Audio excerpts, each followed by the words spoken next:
go.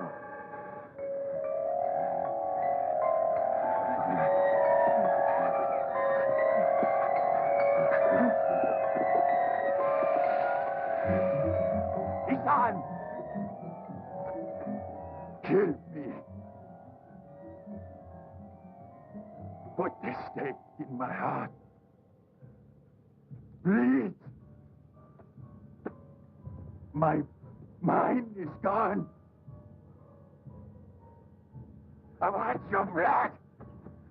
I want your blood. Please. Please. Kill me. Kill me. I beg you, his son. Kill me.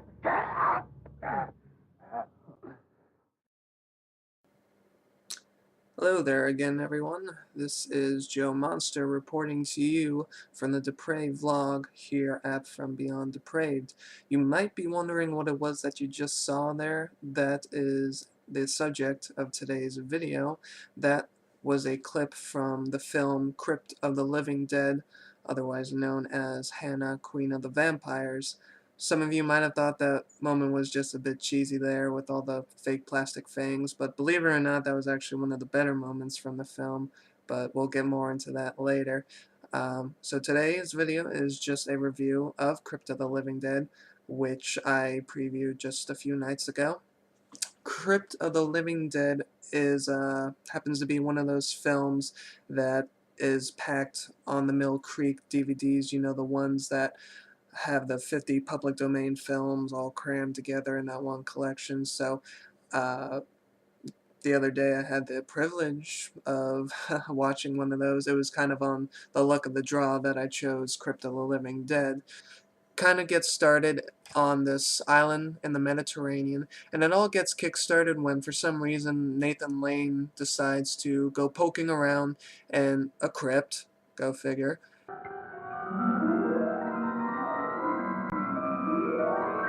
And before you know it, the poor guy is besieged by Mark Damon, of all people, and this really crusty eye patch wearing hunchback.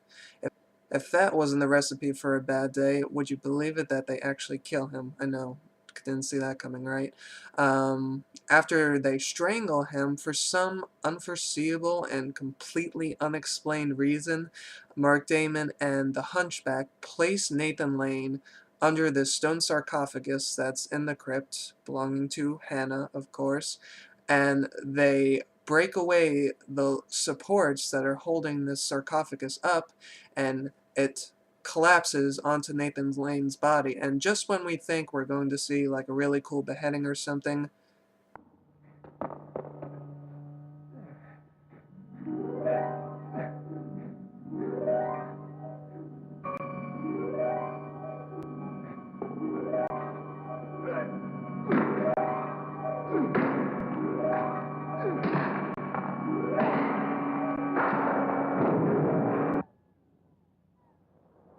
film segues to this random guy out on a boat, and the effect is kind of jarring, not really appreciated, but the next thing we know, dude in a boat, aka Andrew Pine, who plays an archaeologist of sorts in this film, I believe, comes to the island. Turns out he's Nathan Lane's son, and and basically he's coming to the island to, I'm not kidding, get the sarcophagus off of his father's body. I really would have loved to see what the telegram for that looked like. Father dead, stuck under sarcophagus, please help remove, starting to smell. So Andrew arrives at the island, and of course when he goes into the village he meets all the typical stock characters of the superstitious villagers who don't like one sign of any outsider coming into their midst, so of course they all give Andrew the cold shoulder, but he tries to not mind it too much and just wants to get business done there on the island. So as they're going through all the motions, Andrew, Mark Damon, who nobody realizes is the killer for some strange reason, and the rest of the villagers decide to lift the sarcophagus off of this dead guy because it's kind of being a nuisance at this point, I guess. In the midst of all their hard work, the pulley actually, it only succeeds in lifting the lid off of the coffin. They try to lift it off in two parts. So they lift the lid up first, and lo and behold, despite Andrew disbelieving all of the legends of Hannah being some kind of vampire queen who had some relations to Louis VII, apparently, the coffin is opened, and it is revealed that Hannah is perfectly intact. She's still as beautiful as she was oh so many centuries ago, and doesn't have one sign of rot on her pretty little face. With the help of Mark Damon and Hunchback Ally, Hannah's going around town, biting everybody on the neck, not even bothering to buy them a drink, and it just causes a mess of things. So the whole get the coffin off my dead father is the catalyst for this entire movie. One of the things that I liked, one of the few things that I liked about this film was there's some connection to, it perpetuates that myth that vampires can take the form of wolves and then prey on the innocent. I always really liked that. I always really liked that story trope, and I was pretty glad to see that it made it into this film here. There are some cool sequences where we actually get to see Hannah transform into a wolf and run through the forest. Pretty neat, very atmospheric. Look.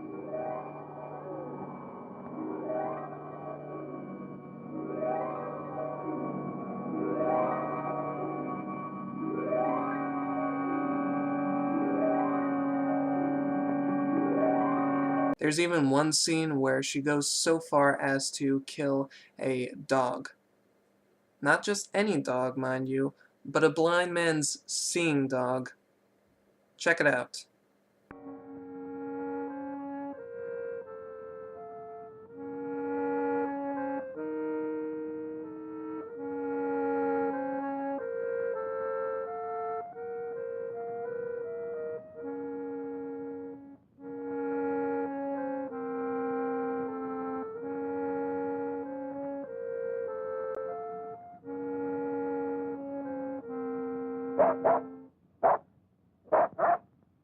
What is it, Bunny? Is that not the most saddest thing you ever saw? There's a blind man sitting alone at his house, just playing an instrument all to himself, and all he has is his canine companion, and the next thing you know, some bitch with fangs decides to take away his only ray of happiness and leave him stumbling in the dark, alone. Yes, that's right, she eats the dog. Nom nom nom nom nom nom nom nom nom. So after Hannah goes around and causes a mess out of everything, Andrew's finally able to corner her atop a mountain, throws a lantern at her, setting her on fire and causing her to scream in this weird gargling voice, and off she goes the mountain, tumbling all the way down the hill.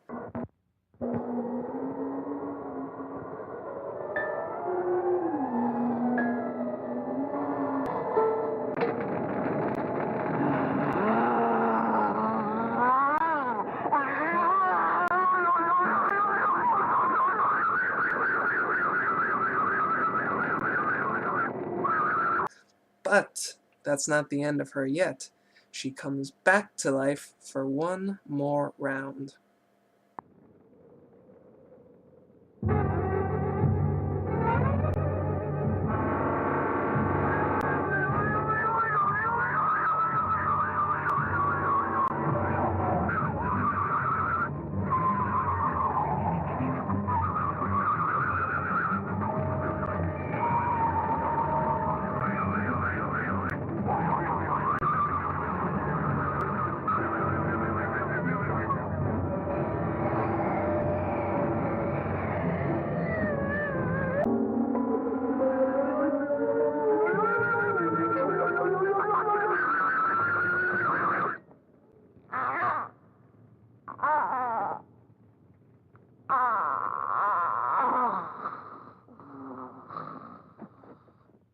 I know it essentially looks like this huge mud pie that some child made and just stuck a set of plastic fangs in, but I actually enjoyed this moment the most, probably out of the whole movie. It's actually pretty cool when you think about it, and it creates at least some amount of excitement compared to some of the rest of the movie, which really tends to drag in some spots, to be quite honest with you. It is an older film, so it does get a little slow at times, but Crypt of the Living Dead kind of makes that mistake of not being bad, not being all that good, but there are some parts that are just plain boring. And that's probably the worst thing for anybody to have to sit through when watching a movie. The worst thing is for a film to be boring, because you're just stuck there without any real opinion at all. You're just kind of indifferent to everything that's going on. But other than that, there were some things that I was able to like about it. As I mentioned before, it has this kind of dreamy, almost Twilight Zone-like atmosphere, particularly when Hannah's on stage. You hear this strumming of a harp, and it just gets you in that kind of surreal frame of mind. The really sad thing about this film is that being a horror movie centered around a vampire, the vampire is actually really, really no fun at all. It isn't the most exciting vampire antagonist that I've seen. First few scenes we see her in, when she's just lying in the coffin, are actually kind of weird and a little uncomfortable, basically just because the camera focuses on her face and we see her eyes open and she begins breathing in, but then she just lies there and she keeps breathing in and out, and it gets kind of uncomfortable, especially when the camera zooms in on her mouth. It creates, I'm not sure if the directors, I'm not sure if the filmmakers were trying to create this weird sexual tension type of thing, but it comes off just kind as a little, it comes off more as offbeat than sexy or anything like that at all.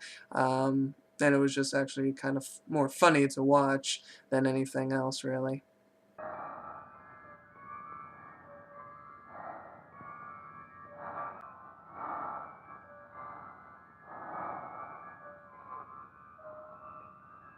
The acting isn't really a lot to talk about.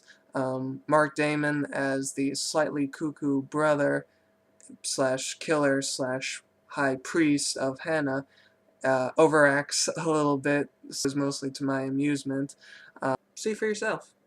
Oh, Hannah, my life and my all. Peter, stop this. Inflame me with such love as to light Peter, up my listen to eyes, me. so that I shall never sleep in death. Peter, it'll be like before, you and me. I shall never die but live. That's blasphemy! Acting! Other than that, most of the actors in the film just kind of go through the motion. There's no real investment in character, and like I said, probably the worst offender in that case is the actress portraying Hannah, who literally just kind of stands there in some scenes and doesn't look menacing or terrifying at all. And in the end, after the vampire queen is finally vanquished, we get to have a little extra treat and a twist ending.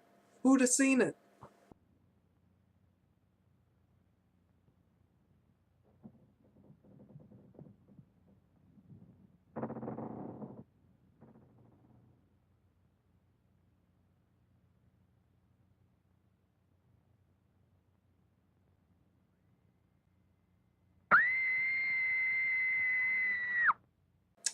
I guess life just bites. Overall, the film was nothing really to write home about, but it's also not the worst of ways to pass a few hours with. There are probably a lot more abominable films out there, and Crypt of the Living Dead really isn't the worst you could do. It's a little understated, and it does drag at points. Believe it or not, if you can look past all of these things, the film really isn't all that bad. It does achieve a few moments of nice atmosphere, and if you're an extreme horror hound, then I'm sure you'll be able to dig up some enjoyment in there somewhere. So on that note, I would like to thank all of you for joining me in the DepraVlog once more for a review, this time of Crypt of the Living Dead. Be sure to keep your eyes out for future episodes as always. Hopefully, next time I do a film review, I'll be able to find something that I can be a little more enthusiastic over, but if not, then I hope you'll stick with me together through all the horror and carnage. Again, this is Joe Monster reporting from the DepraVlog. Hope all of you have a great night, and thank you again for watching.